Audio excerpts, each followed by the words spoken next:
day in the neighborhood. A beautiful day for a neighbor, Jake Najor. He's my neighbor. He's the coolest cat with the drum and sticks about this town. His career is going up. It's never gonna come down. I digress. Welcome, human beings of Earth, to yet another Sunday's podcast on What's Happening in San Diego. I'm Laura Jane, your hostess. We're here at Thunderbird Analog Recording Studio in beautiful South Oceanside, California. And our guest today is the one and only Jake Najor. He's our neighbor. Hello, Jake. Hi, thanks for having me. I'm so glad you're here. Yeah, me too. Well, you know, we've been friends for a long time, probably like 15, 16 years, something like that. Probably more like 10, but it seems like longer than that. It does seem like longer than that, because I've seen you in so many bands before we became friends. Right. That's what the thing is. All right. So yeah, okay, so that's probably about, I became aware of you when I first moved to town. Oh, okay, cool. I landed in San Diego in 2001. Okay. And when did you land in San Diego County? Well, I was born... That's what I thought! In 1977 at Grossmont Hospital in La Mesa. So I am a San Diego native, which not many of us, but yeah, I rep San Diego. Yes, you do. It's my home. Well, I'm so glad you're here. I have so many things to talk to you about. You've got your fingertips on so many different things, literally and figuratively right now. So I want to start out by playing one of the songs off of your killer new record, Jake Najor and the Moment of Truth, In the Cut. And this first song is called High Cost of Living. We're just going to hear it. We'll come back and talk about it right away. High Cost of Living from Jake Najor and the Moment of Truth. All right, Jake, check this out. We're gonna tell a little story. A little story about that thing. Call it the hurting pockets. Go like this, say. So strung out toe back, pocket filled with lint. Stomach to my back, got my handshake just like cups. Try to walk down to the liquor store, get just a little taste. Hand my man that last $2. Said it just wasn't enough, but wait a minute now. It's that high cost of living keeps you struggling and scraping. But making people poor ain't nothing but just that high cost of giving. Back to the bill collectors, the funky landlord and the owner of the liquor store. Said I'm strung out toe back. Just got paid 2 days ago. Tell me why in the hell am I already broke? Then busted out my backbone, sacrificing so much sleep working for some corporation that treats me like a joke. But how can I get things I want when everything I need keeps draining out the pocket every time? Seems like all my hopes and all my dreams, future plans in the making, keep getting sucked down to the very last time. Yeah! It's that high cost of living keeps you struggling and scraping and making people poor ain't nothing but another high cost of giving. Back to your bill collector, the funky landlord and the owner of the liquor store. Look out! That high cost of living keeps you struggling and scraping and making people poor ain't nothing but just a high cost of giving. Back to your bill collector, the funky landlord and the owner of the liquor store. Look out, said I'm strung out toe back, but I'm trying to figure it out. Got to get some extra ducats that I can say.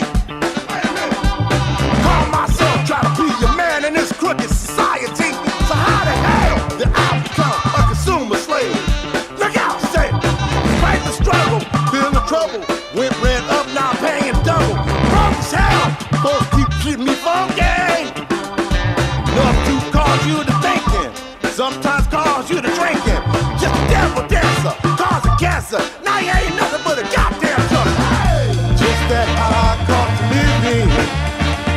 to struggling and the scraping. Make people poor, ain't nothing but just a hard cost of giving. Back to your bill collector, the funky landlord and the owner of the liquor store. Wait a minute now, just that high cost of living. Well, people struggling and scraping. Make people poor, ain't nothing but just a hard cost of giving. Back to your bill collector, the funky landlord and the owner of a center. We need to go to the liquor store to get just a little taste. Tell the funky drummer, Brother Jay, to turn up on the bass. Tell the preacher man to help us out, cause there ain't no time to waste. We need love, peace, and unity to take us to the place. Here we go now. So is this track 1 of the record? Where does this fall? It's the first track on the record. So why did you pick this one? Just because it has the most energy and it's got vocals on it. And I just like the message of the song. It just seemed like a good opening track because it just kind of kicks you in the butt. You know? It really does kick you in the butt. It's so cool. Yeah, I think with records, man, like, you know, you kind of got to put usually your best song first just so you get people's attention. You know, you can't. I agree. You don't want to put like your mellowest song like first because people are like, oh, what's this? And they skip and. For me, you know, it's got to grab your attention. Otherwise, a record would just be like, I don't know about this thing. It's kind of like whatever, you know. Unless you have a record of all ballads. And then it's a hard choice. True. But where did you cut this record? Where was it produced? My friend Tim Felton, he's in the Surefire Soul Ensemble. He's got a great little home studio called The Kitchen 2 out in Lemon Grove. And that's kind of where you're from, that neck of the woods, East County. Sort of, yeah. I grew up in actually Costa de Oro. That's where I grew up. And then I actually moved to North County when I was like 12. All right. So I've kind of lived on, you know, both sides, East County and North County by the beach. So he's got a really cool studio. He has a Tascam 388 machine. It's like the 1/4-inch tape. So it's analog, and it just has a real, like, the drums, you get, like, a real kind of, like, punchy sound. Yeah, you could definitely tell that the drums were the star of the tracks. That's the way I felt, anyway. But I felt that's entirely appropriate because it's your band, and you're the badass drummer, man. Oh. So do you write this all yourself, or do you have a collaborator? I don't write it all. You know, I write some of it, but the guys, like, I wanted each person that was involved to kind of have a piece of it. To feel like they were contributing something to, instead of just like, okay, this is what you're going to play. Like, I was kind of like, well, what would you play? And then I would kind of give suggestions. You know, they would play something. I would kind of ask them to kind of play it a certain way. But, I gave those guys a lot of creative license just to kind of come up with what they thought worked. So you've been playing as an ensemble for a while? I've been playing with these certain musicians for a while in different bands. Mm-hmm. But the way we recorded it was we did everything kind of separate. I went in and did all the drums first without music. Oh, wow. And then we kind of went back and listened to it, and then I brought in those guys, and they just kind of would lay stuff down, and then we just kept layering, and then, you know, I had some singers in mind for a couple of the tunes. And who was singing on High Cost of Living? So that's this guy, Mixmaster Wolf. Wolfie Wolf. He's from L.A., and he's in a group called Breakestra that I actually used to play with. So we have a history, you know, playing with him. And yeah, he's got a very, like, gritty, kind of like Bobby Bird, kind of guttural, like, voice. And it really fit for, like, what this track is like, because it's kind of gritty and, like, dirty. Yeah, he was the first guy I thought of. I was like, he'll be perfect. I sent him the track, you know, he wrote all the lyrics for it. I kind of gave him the title, and then he just kind of went with it. Had his whole concept, and it just sounded great. I added some horns as well, had some friends, in LA. James from Fits and the Tantrums. My good friend Todd did the trumpet. My buddy Sam, he's in a band called Jungle Fire. And then Elizabeth Lee plays trombone. She plays with Tedeschi Trucks band, which she's from San Diego too. Oh, killer. So just a cool little connection, kind of like full circle connection from LA to San Diego for that first song. Well, I know you've done a lot of session work in LA, and you used to live there for a while. Yeah, I lived there for a while. And you've really been kind of the go-to guy for so many different projects, and your brother's a drummer. Mm-hmm. Tell me about which came first, the chicken or the egg? Like, did you want to play drums before him, or did you learn from him? Or? Basically, I have two older brothers. Okay. My oldest brother, he plays guitar. Okay. And then my other brother, Zach, he plays drums. And those guys, you know, they were playing music from when they were, like, very young. You know, they had a guitar. He had the pots and pans. And they wanted to be Kiss, because this was, like, this was in the 70s. I still want to be Kiss. So those guys were like heavy into music for years. Like when I was, you know, I think I was like 7 or 8, I took some marimba lessons. Ooh. But it didn't really click for me. And how old were you when you took marimba lessons? I think I was like 8 years old. Now, how does an 8-year-old come to a marimba conclusion? This is fascinating. I think my mom was just like, yeah, maybe you should play marimba. You know, and it's just kind of like, I was over at Alan's Music. Oh, yeah, I remember Alan's. And we actually, we rented it. Is it still open? It's still there. Okay, cool. And we actually rented the marimba, so you can practice and stuff. And you were natural, of course. Not really. I wasn't, it didn't really click in here. Okay. I was kind of more into sports when I was a kid. I listened to music, but it wasn't super important to me. It just wasn't like my world yet. It wasn't till like junior high. You're trying to figure out who you are as a person and like what you identify with. Like, what are you? Are you a jock? Are you like a punk rocker? Are you, what are you? Like, what's your thing? And then my brother used to drive me to school every day. And what was he? Oh, he was a musician. My oldest brother. So he plays guitar. He would play all this like metal kind of stuff. So I had never really heard that stuff before, So I really got into that. I was just like, whoa, what's this stuff all about? And then, the opposite of marimba. I really got into like Metallica and all those kind of bands. Natural for a growing boy. There was always a drum set in the house. And every once in a while, I would get on it and just kind of fool around. But, nothing. I never, thought, oh, I should play drums. I was kind of like... Actually, I wanted to play bass. But what ended up happening is I just kept kind of getting on the drums. And I'm just like, hey, I kind of like this. And, it just feels right to me. I'm not saying I was, a prodigy or anything. It just felt like I just could kind of do it. It just didn't feel, awkward. I was like, I could kind of play a beat. And then I think it was 9th grade. They bought me a drum set. My brothers did. It's like a cheap one at Guitar Center. And then I kind of practiced a little bit, but I still, it wasn't quite. I was just kind of still screwing around, And then it wasn't till in my high school, I went to Horizon, which is a private school in Claremont. And we didn't really have a music program because it was so small. But in 11th grade, they brought in a music guy and we did a pep band. We would play at the football games and basketball games and stuff. Just events. So that was the catalyst for me. I got to play drums every day with other musicians. And, I was getting credit for it. So it pretty much helped me graduate high school. But that's where I got it. I was like, okay, I'm playing with people. Okay, this is what I want. I could get with this. So did you start a band for yourself? So we started, the guys in the pep band, we actually started our own band. We started writing material. All right. And our first show was actually at Soma, and we opened for POD. What? That's a pretty good first show. We knew those guys because they went to our church.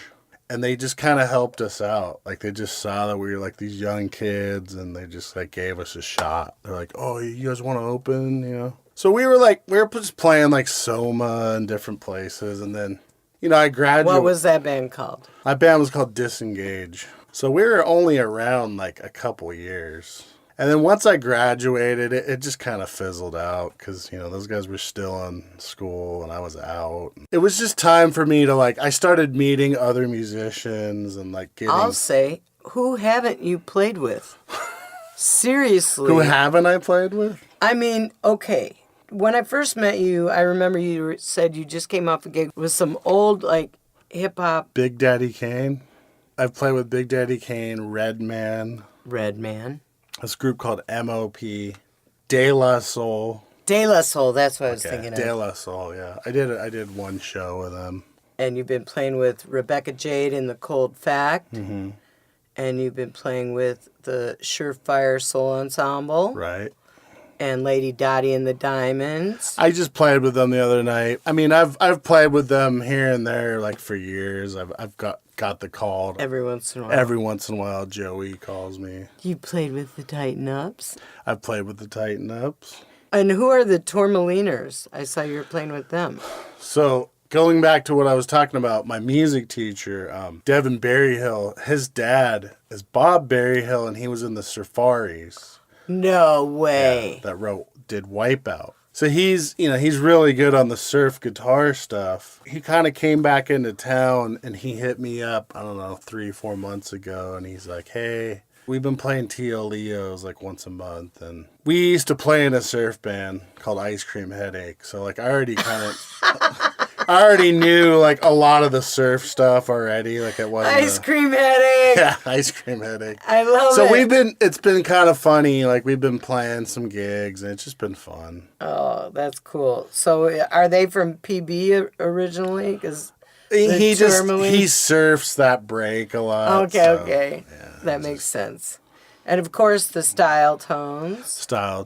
Now, did you put together that band? Was that your creation? It was actually Ben Moore, the organ player. Okay. He initially had asked me. He had asked me to play drums, and then I did kind of help find the guitar player, the bass player, and Steve Harris, because he already had. And Steve left us. Yeah, he did leave town. But Ben was playing with a band called Pocket. He had a horn section, and he ended up moving on from that, but he wanted to utilize these horns. It was a fun ride. We started 2009, and then we broke up around 2014. So it's a good run. We put a record out. We got that Got Milk commercial with The Rock for the Super Bowl. That was 5 years ago or something. That was cool. And we got a couple syncs for that show Weeds. And we got some other things. We played a lot of shows, and it was fun. Yeah, it was very fun live. Very danceable and very great. Put a lot of work into that band. And yeah, a lot of sweat. It shows. We really worked hard to make that thing be legit and sound good. So let's play another track off of your latest project, your new release. By the way, when did this In the Cut record come out? It hasn't come out yet. What? Yeah, is this secret? These are leaked tracks? Leaked tracks. What? We're hoping for maybe an October, November release. Excellent. I just got the test pressings a couple weeks ago, the vinyl. So I usually I'm so glad you're doing vinyl. It takes a couple months to get those, but hopefully before the end of the year we'll have magnificent. All that. So my butt cheeks are clenched in anticipation. I can't wait to buy one. All right. So let's listen to another track. Now I love the title. It's so clever. Guantanamo Baywatch. Here it is.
Diego friends and fans out there on Hapnyn.com. This is Laura Jane, your podcast hostess from What's Happening San Diego, and I've got some exciting news for you.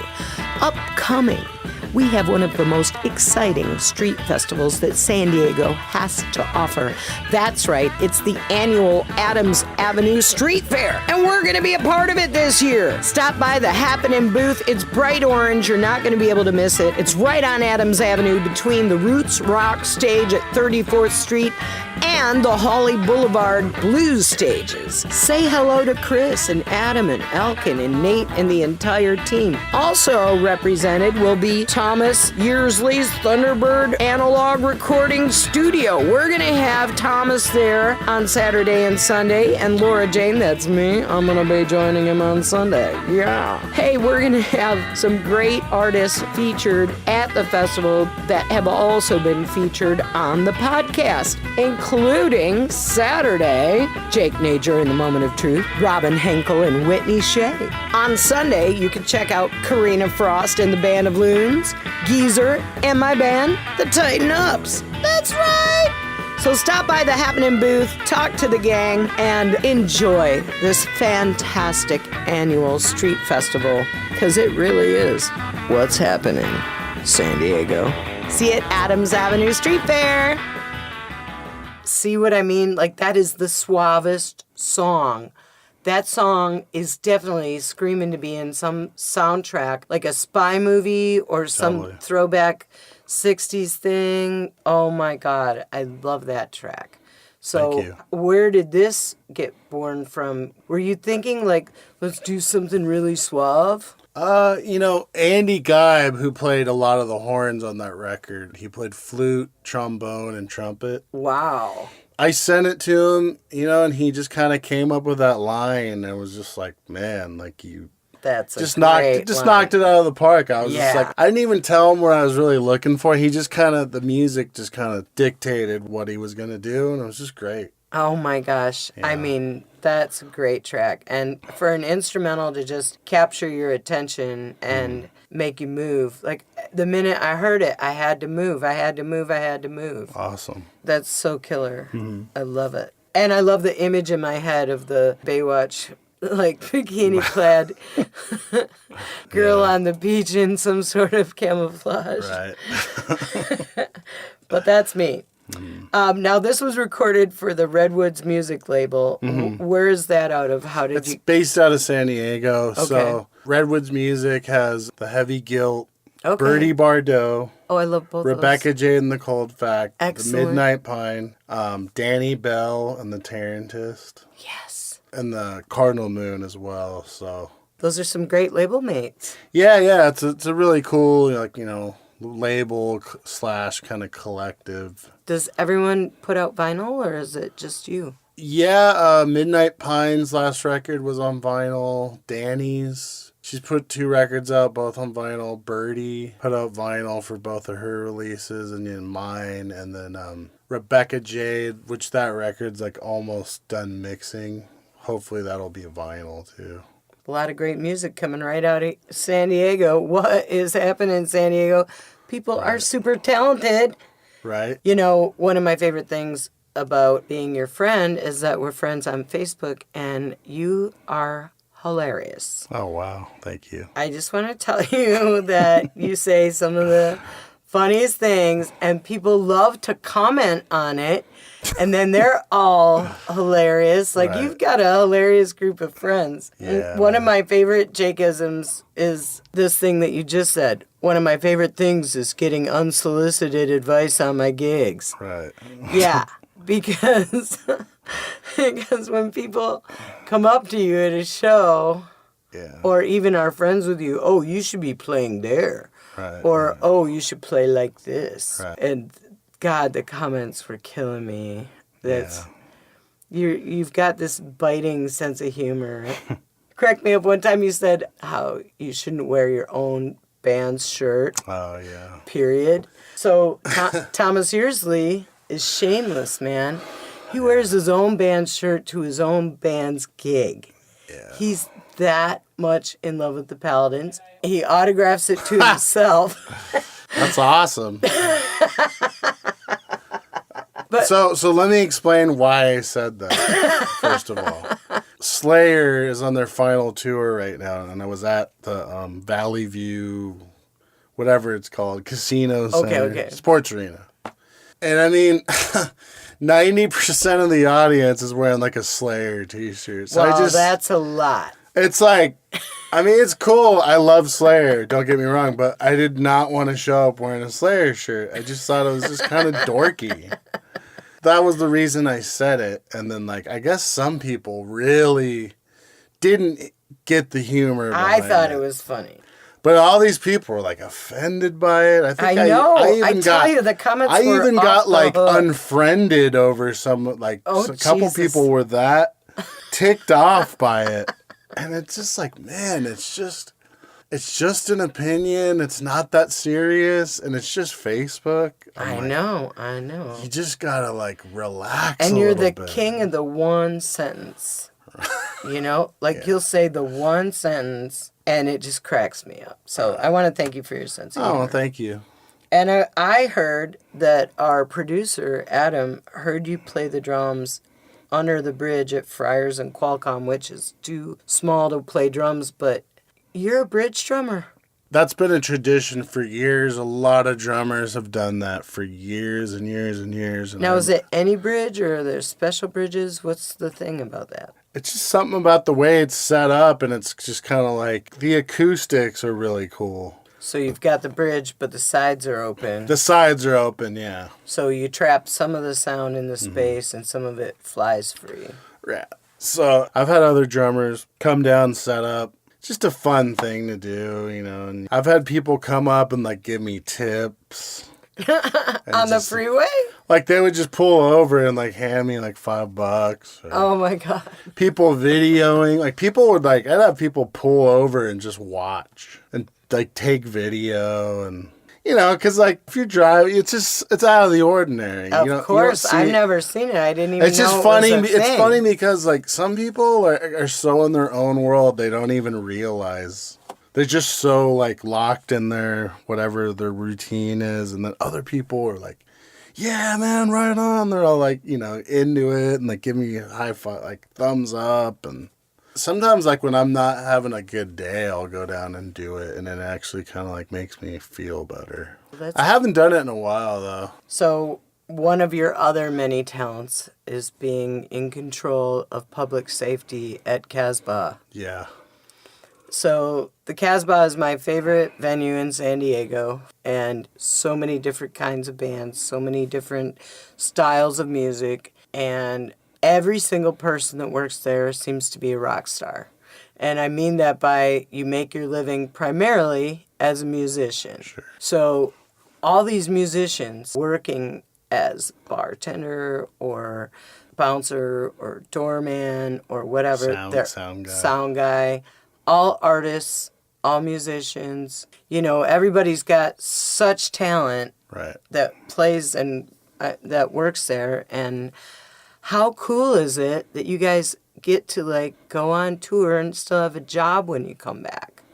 It's great. You know, it's always been a very part-time thing. I've never had a shift. It's always... Yeah, I never see regularly. It's always just been like, hey, you want to work? Like, if my schedule works, I'll do it. It's cool, you know, I can get into shows for free and... That's always cool. That's a nice perk, you know. You can go see any show you want. And yeah, so it's cool. You know, everyone's cool that works there. And if I'm not playing music, like, I'm still a part of it somehow, you know. I've gotten to meet some cool musicians that have come through, like Chris Robinson from the Black Crowes. Like, when he first was doing his solo thing, he played the Casbah a bunch of times, and he, like, had a drink with us after. It was just a real cool guy, you know. So you're going to be playing at the Adams Avenue Street Fair this year. Yes. What day? Is it Saturday or Sunday? Saturday. I'm playing twice. I'm playing the DeMille stage at 12:15 with Jake Najor, The Moment of Truth. And that's on Saturday, the 29th of September.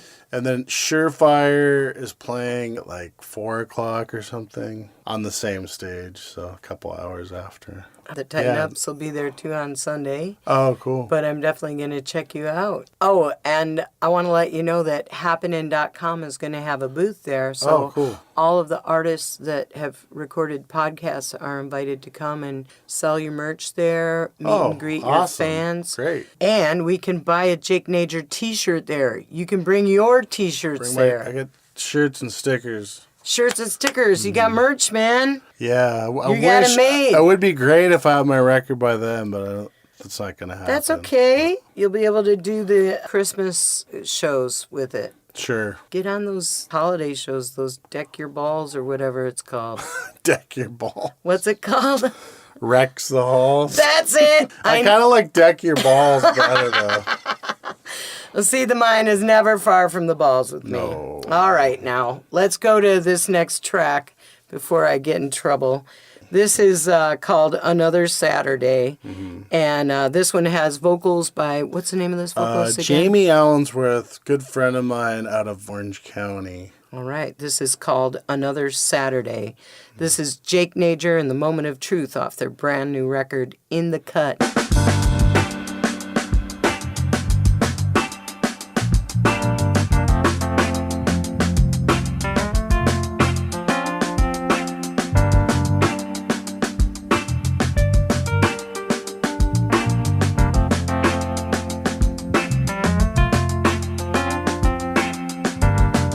It's barely morning, the setting's calm, but I can't help but stay away. This Sunday's cloudy, my hands are wet 'cause I can't chase the rain away. Yeah, where's all the sunshine gone? I'm just too tired to say. Where's all the sunshine gone? Oh, all I need's another Saturday. 'Cause I've been looking for another Saturday. Oh, has it come and gone? And I can't go on. I can't chase the rain away. Tell me why, where's all the sunshine gone? The traffic haze has chased the clouds away. Sure don't feel like day to me. I've been up too long, and I'm looking for another Saturday. Ask the weatherman, hey, where has all the sunshine gone? The traffic haze has chased the clouds away. Sure don't feel like day to me. And I'm looking for another Saturday. 'Cause I've been looking for another Saturday. Oh, has it come and gone? And I can't go on. I can't chase the rain away. Tell me why, where's all the sunshine gone? The traffic haze has chased the clouds away. Sure don't feel like day to me. I've been up too long, and I'm looking for another Saturday. Ask the weatherman, hey, where has all the sunshine gone? The traffic haze has chased the clouds away. Sure don't feel like day to me. All right, I can't wait to hear this whole record. These are 3 great tracks. I'm so stoked. I want to give a shout out to Jake Najor and the Moment of Truth. You can follow them on Facebook. You can follow them on Instagram at Moment of Truth SD. Jake, you are one of San Diego's shining stars, and I just love watching you rise. Oh, thank you. I'm so happy for you. Thanks. You keep it up, man. You're playing great music with great musicians. Well done. Cheers. Cheers to you, brother. Well, I'll see you at Adams Avenue Street Fair, Jake. This is Laura Jane signing out for What's Happening in San Diego. You can follow us at www.hapnyn.com and check out all the fine features of this fantastic website. And you can have your band or your venue on there too. And the podcast comes out every single Sunday. You can also find us on Facebook, Spotify, iTunes, all kinds of ways to listen to the podcast. Well, this has been a charming evening in South Oceanside. Indeed. Good day, sir. Yeah.